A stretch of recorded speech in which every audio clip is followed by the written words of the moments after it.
मंडळी नमस्कार. आपण कडलास जिल्हा परिषद गटातल्या कमलापूर गावामध्ये आहोत आणि या कमलापूर गावामध्ये सांगोला तालुका विकास आघाडी अर्थात शेतकरी कामगार पक्ष आणि माजी आमदार दीपक आबा साळुंखे पाटील यांच्या या आघाडीच्या उमेदवारांच्या प्रचाराच्या शुभारंभाच्या निमित्ताने या ठिकाणी उपस्थित आहोत. मंडळी आपण जाणून घेऊया या ठिकाणी जी कार्यकर्ते मंडळी आहेत, वेगवेगळ्या उमेदवारांचे समर्थक आहेत, त्यांच्या नेमक्या भावना काय आहेत आणि या कडलास जिल्हा परिषद गटाच्या निवडणुकीकडे ते कसं पाहत आहेत आपण जाणून घेऊया. सगळे सर्वसामान्य कार्यकर्ते आहेत, त्यांच्या मनातल्या भावना काय आहेत. यांना पुढं आता बोला, कसं वाटतंय, राजकारण काय चाललंय सांग. कमलापूर बद्दल बोला. कमलापूर मध्ये राजकारण चांगल्या पद्धतीने चालू आहे. सांगोला तालुका विकास आघाडीकडे दोन्ही दीपकाबांचा गट आणि शेतकरी कामगार पक्ष दोघांचं मिळून चांगल्या पद्धतीने मन जुळलंय का दोघांचं व्यवस्थित? नाही, पूर्वीपासूनही जुळलेलं ना, आता नाही, चांगलंच आहे. नाही चुकीचं आहे. कमलापूर मध्ये चांगल्या पद्धतीचं कार्य चालू आहे. बरं, काय लीड मिळेल का इथनं? लीड 100% यावेळेस लीड मिळणार आहे. विधानसभेला काय परिस्थिती होती? विधानसभेला आमच्या गावातून 1000 मतं गेली होती फक्त, संपूर्ण गावातून. नाही, लीड नाही. 1080 मतं फक्त गेलेली आहे. बरं, त्याचा वचपा काढणार का? त्याचा वचपा ह्या निवडणुकीमध्ये 100% काढला जाईल. ओके अण्णा, तुम्ही आजोबा ज्येष्ठ मंडळीने बोलणं गरजेचं आहे. काय तर बोलावं लागतं, काय तर बोला, फक्त वाईट बोल नका, चांगलं बोला. काय वाटते नेमकं सांगा. तरुण मंडळी पळतेत सगळे, निवडणुकीचा माहोल खूप मोठ्या पद्धतीने सुरू आहे. ज्येष्ठ मंडळी म्हणून तुमचं कर्तव्य आहे की तरुणांना काय संदेश द्याल? तरुणांना संदेश म्हणजे काय माहित आहे का, हे दोन जे उमेदवार आहेत हे आमच्या घरातलंच आहेत. बर. आणि ह्या उमेदवारासाठी आम्ही जीवाचं रान करणार. बर. आमच्या कमलापुरात जे कार्यकर्ते आहेत, बर, आमचे डेप्युटी सरपंच, बर, सरपंच, बर, हे आम्ही सगळी एक होऊन ही जी अफवा उठवते ती, हम्म. ह्या अफवेचं कसं तोंड खाली घालायचं हे आम्ही ठरवलं. शेतकरी कामगार पक्षाला शिपूट कापलेला पक्ष म्हणले ते, थोडक्यात बोला. शिपूट कापणारे पक्ष म्हणली जरी असली बर. तर आम्ही त्यांना शिपूट वर आहे का खाली आहे हे हे दाखवून दाखवून देणार, देणार. मतदानात दाखवून देणार. ओके दादा, काय नाव? निखिल पुरे. काय नाव दादा? मी आजनाळ गणातून उभा आहे. मी उमेदवार आहे. बापू जावीर माझं नाव आहे. काय कसं चाललंय प्रचार? आज 2 दिवस झालं आमचे सहकारी नंदकुमार शिंदे आम्ही फिरतोय. एकदम चांगलं वातावरण आहे, एकदम पॉझिटिव्ह वातावरण आहे. फक्त अफवा आहेत की असं झालं तसं झालं, काय सोशल मीडियाच्या माध्यमातून एका ठिकाणी मुरुम टाकायचा आणि ते 10 ठिकाणी फिरवायचं, एवढंच काम आहे. अहो तुम्ही आज टाकला मुरुम, 5 वर्ष त्या लोकांचं कोण बघणार? तुम्ही ठेकेदार आहे. ऐका की लाईट जरी डीपीला नसली तर मिळायला लागले आहे का महत्वाचं. त्यांना जोडून द्यायचं परमिशन? लाईटची गरज नाही ना, डीपी महत्वाचं आहे लोकांना. अहो त्याला कनेक्शन नको का? डीपी घेऊन काय त्याकडे बघत बसायचं का नुसतं? डीपी तुम्ही बघितला, फोटो काढला, पास झालं ना, चालत नाही ना लोकांना. डेप्या देते. बर. आता बऱ्याच उमेदवारांनी डेप्या दिल्या, त्या पोल टाकल्या, तर बर. वर्ष झालंय. मी ड्रायव्हर आहे ट्रॅक्टरचा, तीच डांब रवलेलं बर. उपसून नेऊन मी दुसरीकडे टाकले. क्या बात आहे, म्हणजे खूप चांगला वापर केला तुम्ही. निखिल नंदूबाग. मंडळी, ह्या ठिकाणी जी कमलापुरातील लोक आहेत, जी खर तर प्रचाराचा धडाका या ठिकाणी लावलेला आहे, आपण त्यांच्या माध्यमातून काही गोष्टी जाणून घेतोय. काही मंडळी आपापली मतं व्यक्त करतायत आणि माझ्यासोबत झेडपीचा जो उमेदवार आहे ते स्वतः आहेत आणि त्यांच्या माध्यमातून आपण जाणून घेणार काय परिस्थिती भाऊ इथली. खरं तर या जिल्हा परिषद मतदारसंघामध्ये निवडणूक लढवत असताना स्वर्गीय आबासाहेब व स्वर्गीय काकासाहेब यांच्या विचारानं प्रेरित झालेला हा मतदारसंघ आहे. निश्चितपणानं आबासाहेबांचं वर्चस्व या मतदारसंघावर नेहमीच राहिलेलं आहे आणि त्याच पद्धतीनं आता सध्याचे विद्यमान आमदार डॉक्टर बाबासाहेब देशमुख व माजी आमदार दीपक आबा साळुंखे पाटील हे दोन्ही गट या ठिकाणी एकत्र येऊन आम्ही निवडणूक लढवत आहोत. पण तुम्ही आता आवर्जून या ठिकाणी उल्लेख केला की प्रचाराचा नारळ फोडलेला आहे, कमलापुरातील सर्व नागरिक या ठिकाणी आलेले आहेत, पण तुम्ही जनशक्ती आणि धनशक्तीचा उल्लेख केला, हा काय नेमका प्रकार आहे? नाही, जनशक्ती आणि धनशक्तीचा प्रकार म्हणजे समोरचा उमेदवार इतका धनाढ्य आहे, धनाढ्य उमेदवार आहे आणि अशा धनशक्तीचा उमेदवार समोर मैदानात येऊन मला निवडणूक आयोगाला एक आव्हान करायचं आहे. निवडणूक आयोगाला मी आपल्या माध्यमातून आव्हान करू इच्छितो. जनतेची कामं होत आहेत, पण जनतेची फसवणूक यातून व्हायला लागलेली आहे. फसवणूक व्हायला लागलेली आहे. आज या ठिकाणी जे शेतकऱ्यांना डीपी बसवून देण्याचं आश्वासन दिलं जातं, तर ते निश्चितपणानं हा फक्त फार्स आहे, निवडणुकीपुरता फार्स आहे. माझी विनंती अशी राहील की हे विद्युत डीपी शेतकऱ्यांच्या खरंच अडचणीचा विषय आहे. कारण का शासनाने या ठिकाणी धोरण स्वीकारलेले गेल्या 1.5 वर्षापासून या ठिकाणी शेतकऱ्यांच्या शेती पंपाचं कोटेशन भरून घेतलं जात नाही सौर ऊर्जेवर या ठिकाणी शेतकऱ्यांना अनुदान दिलं जातं आणि सौर ऊर्जेवर पंप देऊन शेतकऱ्यांनी सौर ऊर्जेच्या माध्यमातून शेती पंप घेऊन शेतीचं सिंचनाखाली आणावे असं शासनाचं धोरण आहे. तर आज हे नव्यानं डीपी बसवलेले जोडणार आहे कोण, त्याला विद्युत जोडणी देणार आहे कोण? पण चौकडे चालू आहे हा अजेंडा जर हा बघितला चालू आहे. तालुक्यात हे राबवला. फसवणूक आहे, जनतेची फसवणूक आहे. बर. जनतेच्या डोळ्यात धुळपेक आहे हा, आणि हा. आम्ही ती धुळपेक अजिबात करणार नाही. होऊ देणार आम्ही नाही. अजिबात होऊ देणार नाही. बर. अजिबात होऊ पण देणार आज प्रचाराचा खरं तर नारळ फोडला किंवा तुमची उमेदवारी अनपेक्षित खरं तर ठरली, अशा पद्धतीची परिस्थिती असताना तुम्ही प्रचाराचा धडाका लावला. लोकांच्या समस्या समोर काय काय येत आहेत? लोकांच्या समस्या समोर येत असताना लोकांना जिल्हा परिषदच्या माध्यमातून जिल्हा परिषदची कर्तव्य आम्ही समजावून सांगतो. जिल्हा परिषदेच्या माध्यमातून तुम्हाला शेतकऱ्याच्या पर्यंत काय देता येईल, लोकांना काय तुम्हाला त्याच्या विविध योजनांचा फायदा करून देता येईल, लोकांना जिल्हा परिषद सदस्याचं महत्व आणि जिल्हा परिषद सदस्य काय करू शकतो ह्या गोष्टी आम्ही सांगू शकतो लोकांना. आणि ह्या गोष्टी पूर्ण करण्यासाठी आम्ही जिल्हा परिषद व पंचायत समितीचे आमचे उमेदवार या ठिकाणी बापू जावीर आहेत.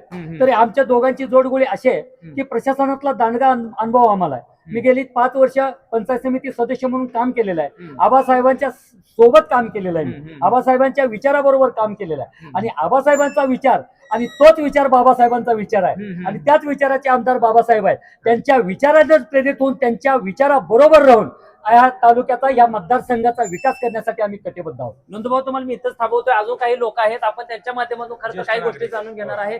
पुढे या तुम्ही. तुमचं नाव सांगा अण्णा. माझं नाव सदाशिव दुगडा. बरं, काय राजकीय वातावरण काय चाललंय इथलं?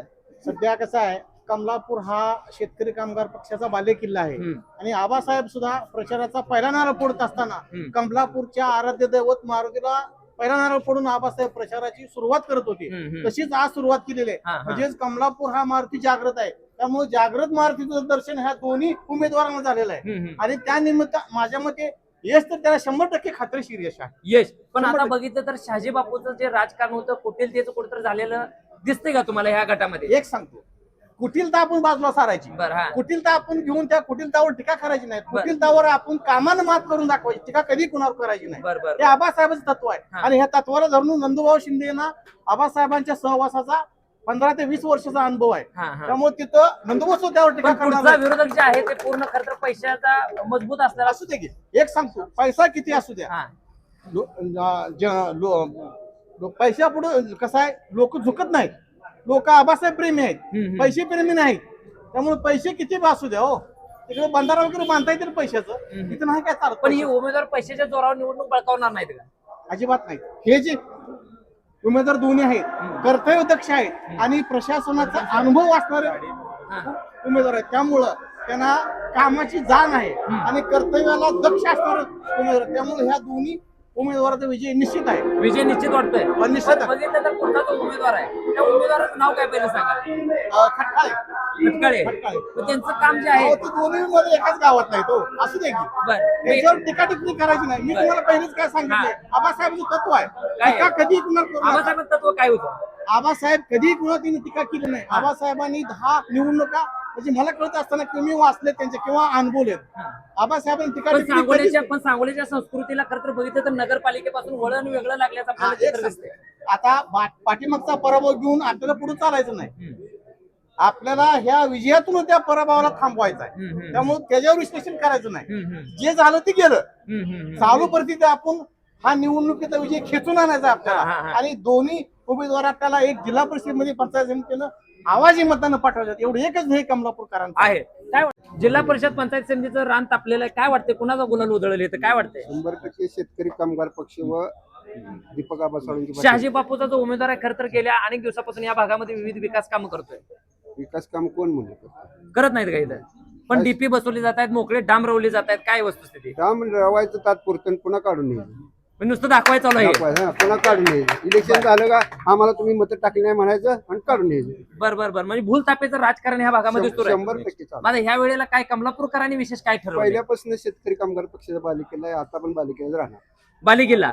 पण बालेकिल्लाला शहाजी बापूचं राजकारण कुठेतरी सुरुंग लावून वाटत नाही. काय करायचं त्या सुरुंगाला? सुरुंग लागत नाही, लावून घेतला पाहिजे. लागणार नाही. 100% नाही. काय वाटतंय तुम्हाला? काय वाटतंय? छान वाटतंय. काय छान वाटतंय? तुम्हाला काय पाहिजे ते छान वाटतंय. राजकीय तुम्ही जे आता म्हणता, नाही, चर्चा इथं राजकीय चालू आहे. बरोबर आहे. राजकीय चर्चा. तुम्ही नगरपालिकेत अनुभव घेतलाय. 6 नंबर वार्डात कोट्यावधी गडीच्या विरोधात शेल्टर राखणारी पोरगी, तसा की भाजपने किती इथं ताकद लावू द्या, शिवसेनेने ताकद लावू द्या, डॉक्टर बाबासाहेब देशमुख हा. व दीपक आबा सर्वसामान्य घरात या दोघांना बी मोटरसायकली द्या, हा, हा. 4 चाकी गाड्या नाही त्या, हा, हा. पुढचं उमेदवार फॉर्च्युनरचा येतात, ही दोघं बी येताना मोटरसायकलीवर येते ती.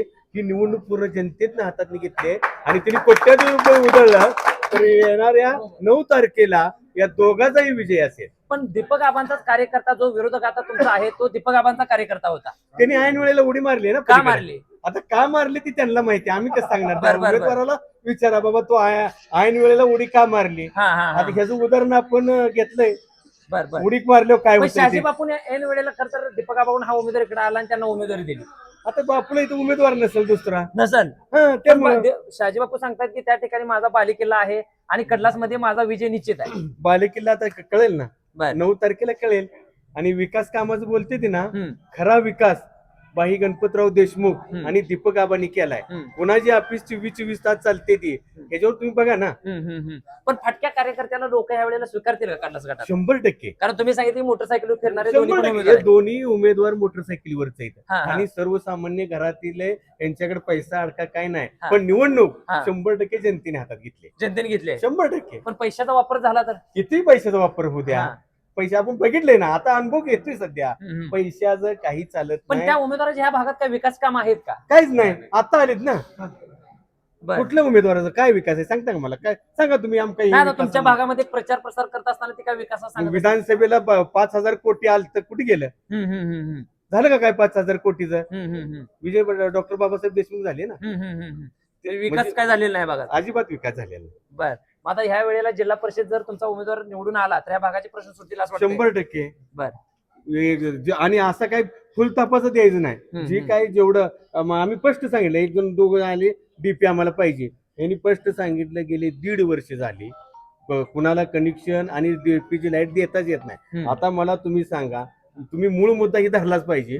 ज्याला कनेक्शन देता येत नाही, त्याची लाईट डीपी जोडता येत नाही, तिथं डीपी उभा करून तुम्ही नुसतं फसवताय. मग लोकांना बघितलं तर सांगोल्याचं राजकारण अशा पद्धतीचं एक प्रत्येक गटामध्ये डीपी आणि मोकळं डांब राहून दिलं अहो जातं. गेल्या ह्याच वर्षी आले ह्या भागात. आणि विशेष कधी- म्हणजे आम्ही खरं तर सांगोला पॉलिटिक्स असेल, लोकसंवाद मराठी असेल, विविध भागात जात असतो आणि चेकआउट सुद्धा दाखवले की ज्या ठिकाणी नुसतेच पेटे आहेत आणि बाहेरून कुलूप आहे त्यात फिजाच नाहीत.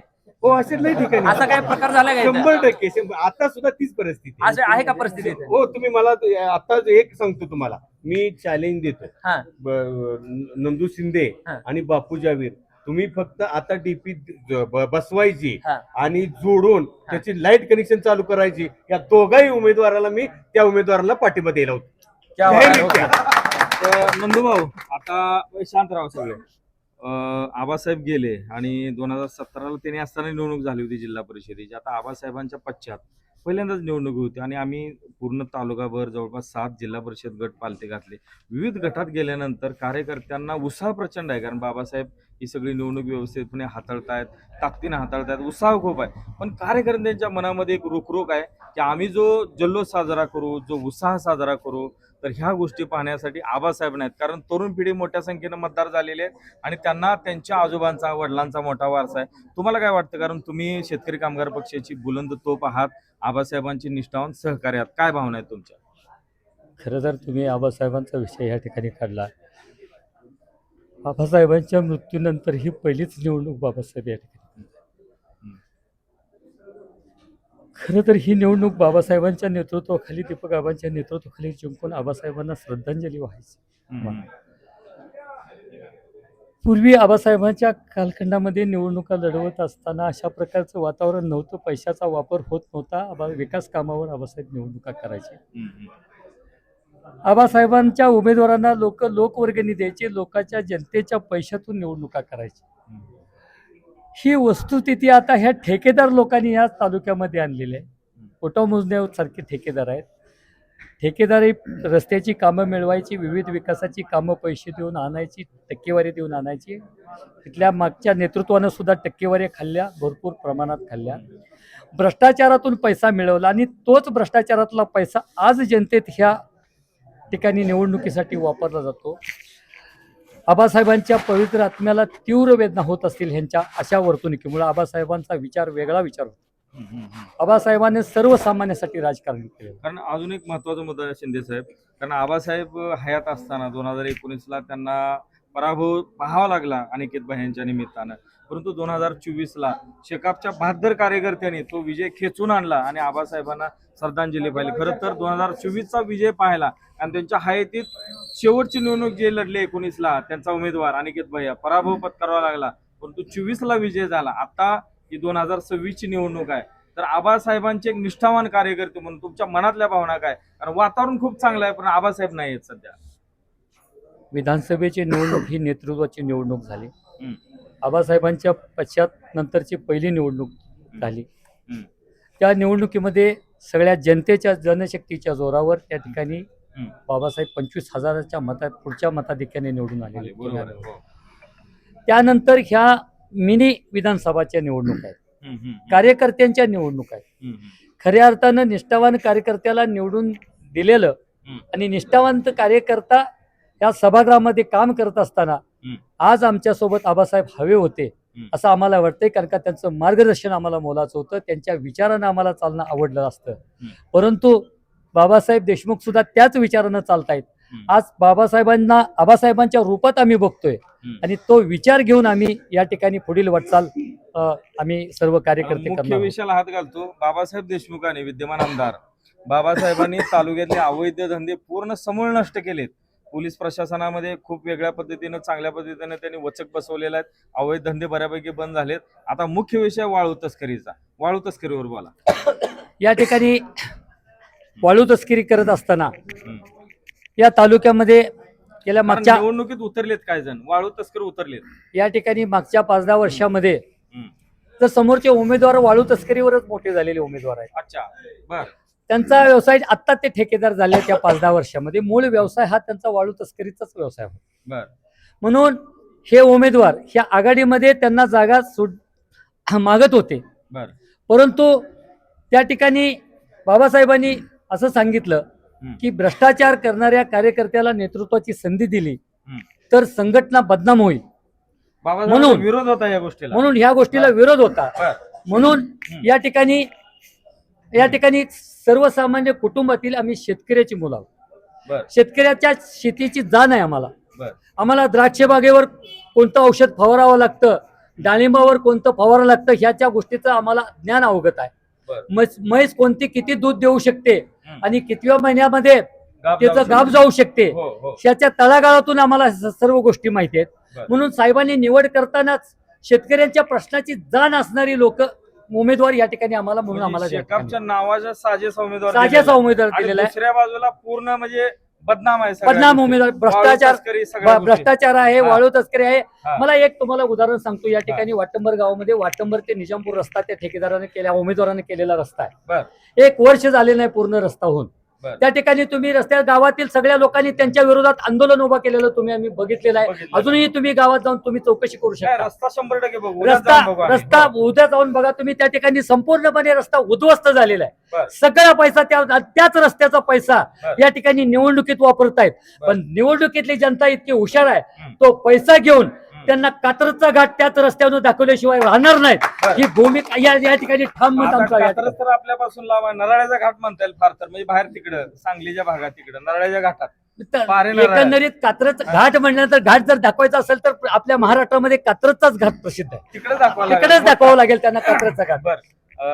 पुढचा मुद्दा निखिल घेईल. सर आता ह्यातला एक शेवटचा मुद्दा अजून येतोय तुमच्याकडे, कारण ही भूमिका जाणं गरजेचं आहे. शेतकरी कामगार पक्ष हा वंचित सर्वसामान्य शेतकरी कामगार यांच्याशी संबंधित आहे.